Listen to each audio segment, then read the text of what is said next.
2013ला आमच्या उत्तम नगरमध्ये निळ्या झेंड्यावर जे चक्र असतं आमचं अशोक चक्र, त्याच्याऐवजी इद्रिस नायकोडी मित्रमंडळ असं छापलं होतं। तेव्हा आमचे दिवंगत नेते विवेक कांबळेंनी तो झेंडा काय केलं होतं, नायकोडींना कसा जाब विचारला होता, आमच्या तिथल्या लोकांना विचारला। अहो, विवेक कांबळे साहेबांचे कार्यकर्ते होते, विवेक कांबळे साहेब कुणाचे कार्यकर्ते नव्हते। त्यामुळे तुम्ही काय बोललेलं आहे तुम्ही, त्यामुळे मला अरे तुरे बोलला तर मला काय त्यातलं ही वाटत नाही, तुमची वैचारिक पातळी तेवढीच आहे। आणि दरवेळेला नायकोडी साहेब कुणाला तर पुढं करून आमच्यावर टीका करतात। तुमच्या मुलाला करा ना पुढं, तो पण या वार्डाचा नगरसेवक आहे ना, त्याला का पुढं करत नाही? तुम्हाला आमच्या मागासवर्गीयाला सोडताय तुम्ही, ही काय बंद करा आता, जुनं पॉलिटिक्स झालं आता। निवडून आले 6 महिने झाले, तुम्ही एकही काम केलं नाही। योगेंद्र थोरातनं 100 काम हा विषय बाजूला ठेवू आपण, पण असं मागासवर्गीयाच्या अंगावर मागासवर्गीयाला किती दिवस ठेवून तुम्ही हे राजकारण करणार आहे? ते थोडं बंद करा आणि कामाला लागा। तुम्ही जो 5 कोटीचा रोड केला आहे त्याच्यावर पण खुशी शाळेच्या दारात तुमच्या माननीय इद्रिस नायकोडी आणि आता त्यांचा मुलगा दुसऱ्या तिसऱ्यांदा नगरसेवक यांनी या मिरजेसाठी एक कन्स्ट्रक्टिव्ह काम केलेलं मला दाखव की योगेंद्र थोरातनं शाळा बांधली, बौद्ध विहार बांधली, असं एखादं तुम्ही केलं दाखवा। तुम्ही याचे महापौर होऊन गेला, एकही काम तुम्ही केलं नाही, उलटं मिरज नासवायचं काम तुम्ही केलं। घराघरात भांडणं लावली, जातीत भांडणं लावली, सगळ्यांना माहीत आहे। इवन तुमच्या 6 नंबर वार्डात तुमची लायकी कळाल्यामुळं तुम्ही इकडं आलात आणि तुम्ही काय करताय? पारदींच्या अंगावर कोळींना सोडताय, थोरातच्या अंगावर कांबळेंना। मिरजेत ऐन पावसाळ्यात प्रभाग 20 मध्ये आरोप प्रत्यारोपाचा महापूर। इद्रिस नायकोडी यांनी मिरज नासवायचं काम केलं, घराजवळचा रस्ता करायला तुम्हाला आमदार व्हावं लागल, योगेंद्र थोरात यांची टीका। तर आमच्या मुलावर कुटुंबावर बोलू नका, आम्ही बोललो तर महागात पडू शकते, थोरात यांचा श्वेतपद्मा कांबळे यांना इशारा। मिरजेत ऐन पावसाळ्यात मिरजेतील प्रभाग क्रमांक 20 मध्ये राजकीय आरोप प्रत्यारोपांचा महापूर आला आहे। काल श्वेतपद्मा कांबळे यांनी प्रसार माध्यमांशी बोलताना योगेंद्र थोरात यांच्या आंबेडकर चळवळीतील योगदानावर प्रश्नचिन्ह उपस्थित केले होते। त्यावर आज योगेंद्र थोरात यांनी पत्रकार परिषदेत जोरदार प्रत्युत्तर दिले। थोरात म्हणाले, डॉक्टर बाबासाहेब आंबेडकर यांची चळवळ म्हणजे शिक्षणाचा प्रसार। त्या विचारातून मी शाळा सुरू केली, ग्रंथालय उभारले आणि धम्मासाठी बुद्ध विहार बांधले। मी दरवर्षी बाबासाहेबांच्या विचारांची जयंती साजरी करत आलो आहे। यावेळी त्यांनी आमदार इद्रिस नायकोडी यांच्यावरही टीका करत पंढरपूर चाळीतील बुद्ध विहारासाठी मंजूर झालेला निधी कुठे गेला याचा जाब विचारला। तो निधी नायकोडी यांनी का पळवला, याबाबत प्रश्न विचारण्याची हिंमत दाखवली का, असा सवालही त्यांनी उपस्थित केला। राजकीय टीका करताना कुटुंबियांना लक्ष करणे योग्य नसल्याचे सांगत थोरात म्हणाले, आमच्या कुटुंबाचा इतिहास स्वच्छ आहे। आम्ही इतरांच्या कुटुंबाविषयी बोलायला सुरुवात केली तर अनेकांना महागात पडेल। रोटी बेटी व्यवहार मी कधीच केला नाही। आमदार इद्रिस नायकोडी यांच्यावर निशाणा साधताना थोरात म्हणाले, इद्रिस नायकोडी यांनी मिरज नासवायचं काम केलं, जातीमध्ये भांडणे लावण्याचे काम केले, स्वतःच्या घरासमोरचा रस्ता करण्यासाठी आमदार व्हावे लागले, हीच त्यांची कामगिरी आहे। पुढे ते म्हणाले, आमची लढाई तुमच्या सोबत आहे, मात्र आमच्याच समाजातील लोकांना आमच्या विरोधात उभे करण्याचे राजकारण आता जुने झाले आहे। आमच्यावर टीका करायची असेल तर नायकोडी यांनी इतरांना पुढे न करता स्वतः किंवा आपल्या मुलाला पुढे करून बोलावे। आमच्या लोकांना आमच्या विरोधात उभे करू नका, असा इशाराही योगेंद्र थोरात यांनी दिला।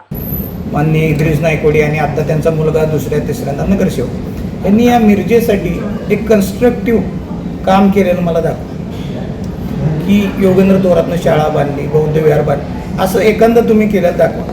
तुम्ही याचे महापौर होऊन गेला, एकही काम तुम्ही केलं नाही, उलटं मिरज नासवायचं काम तुम्ही केलं। घराघरात भांडणं लावली, जातीत भांडणं लावली, सगळ्यांना माहीत आहे। इवन तुमच्या 6 नंबर वार्डात तुमची लायकी कळाल्यामुळं तुम्ही इकडं आलात आणि तुम्ही काय करताय? पारदींच्या अंगावर कोळींना सोडताय, थोरातच्या अंगावर कांबळेंना सोडताय। मग ज्यांना वैचारिक पातळी जरा कमी आहे ते भांडतात, ते स्वतः बोलत नाहीत। काल त्या आमचे दिवंगत नेते विवेक कांबळे साहेब यांच्या मुलाची मी बाईट बघितली, म्हणजे ती कुणी तर कुणाला तर खुश करायसाठी अशी ती एक बाईट होती, जाऊ द्या मग आता। आणि दुसरे कारण आहे, कोळींच्या बाबतीत त्यांनी आता त्यांच्याकडे एवढी वकिलांची फौज आहे, मात्र त्यांनी काय प्रयत्न केला नाही की त्यांनी आता पुढचा एक बकरा बघून ठेवला आहे उभा करायला, त्याच्याकडनं मग ती तिकिटासाठी किंवा त्याला इलेक्शनसाठी पुढचा बकरा तयार आहे त्यांचा। त्यामुळे कोळींच्या बाबतीत त्यांनी जास्त प्रयत्न केला दिसत नाही। आज आमदार साहेब तुम्ही स्वतःच्या दारात रस्ता करायला तुम्हाला आमदार व्हायला लागेल. तुम्ही महापौर झालात, एवढे वर्ष तुम्ही नगरसेवक आहे, तुमचा मुलगा नगरसेवक आहे, पण तुमच्या दारात रस्ता कॉन्क्रीटचा करायला चांगला 3 कोटीचा सळी बिळी टाकून ते करायला तुम्हाला आमदार व्हायला लागलं. योगेंद्र थोरातनं गोरगरिबांच्या दारात सगळे रस्ते केले. त्यामुळे तुम्ही माझ्या याला लागू नका. तुम्ही आमचे दिवंगत नेते विवेक कांबळेंच्या मुलाला कायम माझ्यावर सोडायला बघता. त्यानं काल मला एक प्रश्न विचारला की योगेंद्र थोरात यांचं डॉक्टर बाबासाहेब आंबेडकरांच्या चळवळीत काय आहे. बाबासाहेबांची चळवळ म्हणजे काय होती?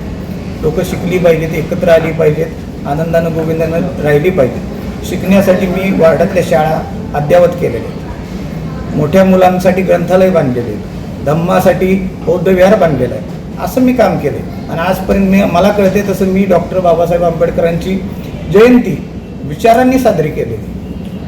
उगाच ते बाबासाहेबांच्या जयंतीला बाबासाहेबांचे फोटो कमी आणि त्याचाच जास्त असं काही प्रकार कधी केलेला नाही. आणि सगळ्यात महत्त्वाचं तुम्ही पाहू शकता की सुवेद कांबळेच्या आई श्रीमती रेखाताई आमच्या नगरसेवक झाल्यानंतर हा पंढरपूर चाळीतल्या बौद्ध विहारचा निधी आहे, 15 लाख रुपये हा इद्रिस नायकोडींनी पळवला आणि खाजा वसाहतमध्ये गटार बांधायला लागले. बौद्ध विहारचा निधी गटारीला देत असताना आमचे श्वेतबाई कुठे गेलते? तुम्ही आत्ता नायकोडींना घेऊन दुसऱ्या बौद्ध विहारमध्ये जाता, तिथं काय काय करता, शाळेत जाता, हॉस्पिटलमधल्या लोकांना त्रास देता आणि मला विजय काय पराजय पचला नाही म्हणजे काय. आणि थोरात कॉन्ट्रॅक्टर आहे. अहो तो व्यवसाय माझा, आम्ही व्यवसाय करून पैसे मिळवतो. जसं शेतकरी असतो, कॉन्ट्रॅक्टर असतो, शेतमजूर असतो, इंजिनियर असतो, डॉक्टर असतो.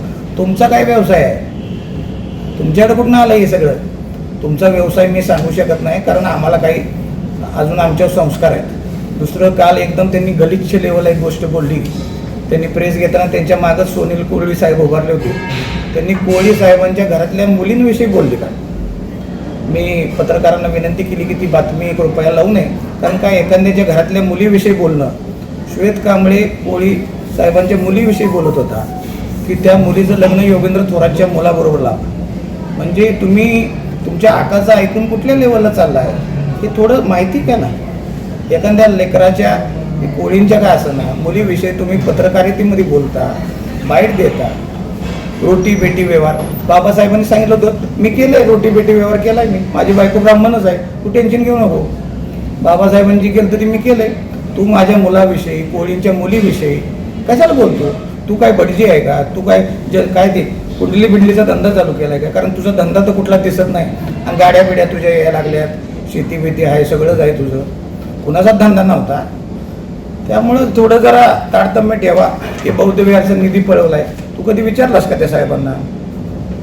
2013ला आमच्या उत्तम नगरमध्ये निळ्या झेंड्यावर जे चक्र असतं आमचं अशोक चक्र, त्याच्याऐवजी इद्रिस नायकोडी मित्रमंडळ असं छापलं होतं. तेव्हा आमचे दिवंगत नेते विवेक कांबळेंनी तो झेंडा काय केलं होतं, नायकोडींना कसा जाब विचारला होता, आमच्या तिथल्या लोकांना विचारला. अहो विवेक कांबळे साहेबांचे कार्यकर्ते होते.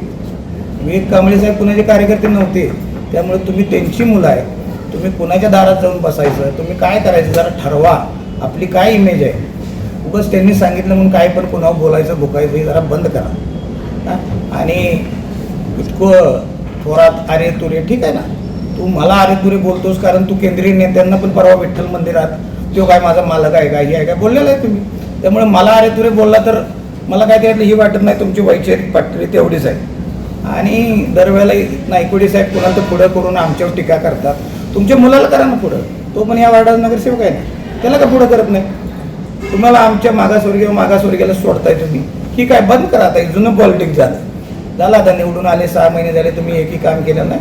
योगेंद्र थोरातनं 100 काम हा विषय बाजूला ठेवू आपण, पण असं मागासवर्गीयाच्या अंगावर मागासवर्गीयाला किती दिवस ठेवून तुम्ही राजकारण करणार आहे? हे थोडं बंद करा आणि कामाला लागा.